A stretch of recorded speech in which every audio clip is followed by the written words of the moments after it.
Pensemos por un momento en un plano arquitectónico sagrado, un diseño súper detallado con una misión, la verdad que era monumental. Nada menos que construir un puente entre lo divino y lo humano. Pues bien, hoy vamos a explorar justo eso, la estructura, el propósito y el simbolismo tan profundo que tiene el antiguo tabernáculo de Israel. Y es que, en el fondo, todo el concepto del tabernáculo gira en torno a esta pregunta, que es una pregunta fundamental, un auténtico dilema teológico. ¿Cómo puede la santidad más absoluta, la perfección, coexistir con la imperfección humana? Pues la estructura que vamos a ver es ni más ni menos la respuesta tangible a esa gran pregunta. Para entender bien la solución, tenemos que visualizar el escenario. A ver, imaginemos la escena. Estamos en pleno desierto del Sinaí. Cientos de miles de personas que acaban de ser liberadas de la esclavitud en Egipto están ahí, acampadas al pie de una montaña que es, imponente. Es un momento de cambio total, de mucha incertidumbre, en el que se está creando una relación completamente nueva con lo divino. Vale, pues la primera parte de este análisis se centra justo en eso, en una idea que para la época era totalmente revolucionaria, la idea de un Dios que habita, de forma física tangible, en medio de su gente. Entonces, ¿qué era exactamente el del tabernáculo? Pues mira, era básicamente un santuario portátil, una especie de tienda de campaña sagrada, construida, según nos cuenta el libro del Éxodo, siguiendo unas instrucciones divinas súper precisas.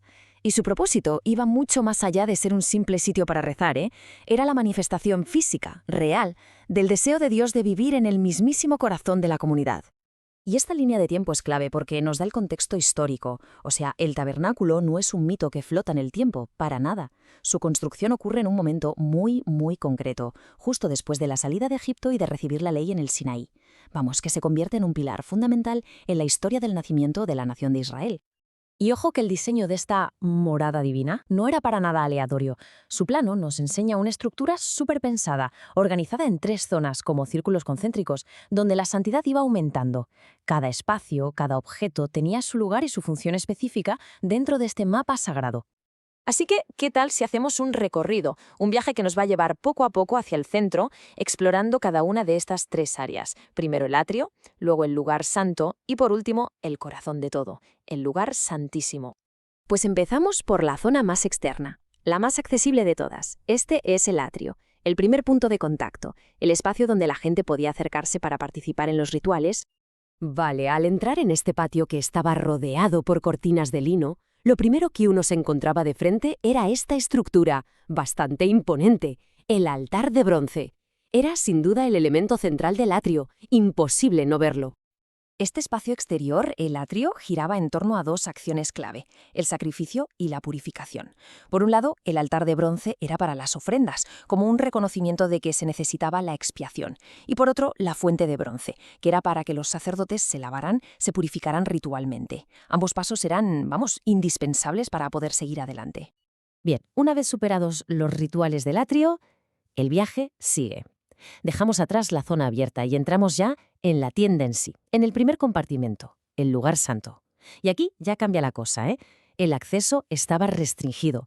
Solo podían entrar los sacerdotes que estaban de servicio.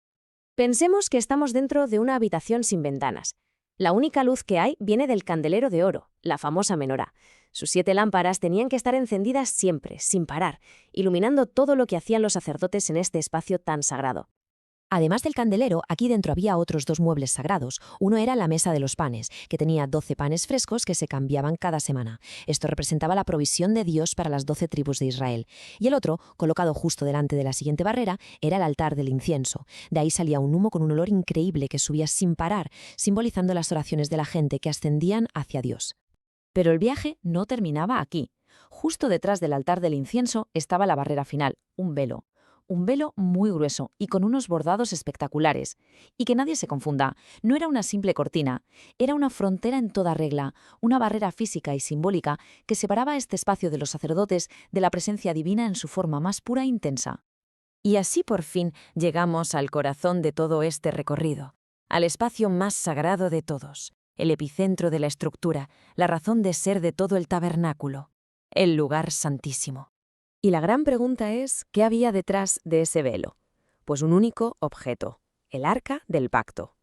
Era un cofre de madera de acacia, pero todo recubierto de oro. Tenía una tapa que se llamaba el propiciatorio y encima de ella 2 querubines de oro puro, uno frente al otro, con las alas extendidas. Este objeto no era una cosa cualquiera, Se consideraba el trono simbólico de Dios aquí en la tierra, el punto exacto de encuentro entre el cielo y la tierra. Y claro, el acceso a este lugar estaba restringidísimo. Solo podía entrar el sumo sacerdote y, ojo, solo una vez al año, durante el día de la expiación. Solo él, solo ese día, para pedir perdón por los pecados de todo el pueblo. Vale, hemos hecho el recorrido físico, hemos visto todas las partes. Pero ahora viene la pregunta importante. ¿Y todo esto qué significa a largo plazo? ¿Qué relevancia puede tener hoy un plano tan antiguo como este? Pues, a ver, desde la perspectiva de la teología cristiana, es fascinante ver cómo cada elemento del tabernáculo se lee como una especie de prototipo, como una sombra de cosas que vendrían después. Por ejemplo, se ve una correspondencia directa entre el altar de los sacrificios y el sacrificio de Cristo, o cómo el verlo que se rasga simboliza un nuevo acceso, un acceso directo a la presencia de Dios que antes, como hemos visto, estaba súper restringido. En resumen, y esto es lo crucial, más allá de la función histórica que tuvo para Israel, el tabernáculo lo que hizo fue crear un lenguaje visual y ritual potentísimo. Ofreció un modelo tangible, un patrón, sobre cómo la humanidad, imperfecta, podía acercarse a una presencia santa, eso sí, a través de la mediación, el sacrificio y la purificación. Y todo esto nos deja con una última pregunta para darle una vuelta. Si hoy en día la idea de un plano físico y sagrado ya no es tan central en muchas tradiciones, ¿qué ha ocupado ese espacio? ¿Qué patrones, qué rituales o qué estructuras, ya sean mentales o comunitarias, son las que dan forma a esa conexión con lo divino hoy? Es una pregunta que desde luego resuena mucho más allá de las arenas del desierto del Sinaí.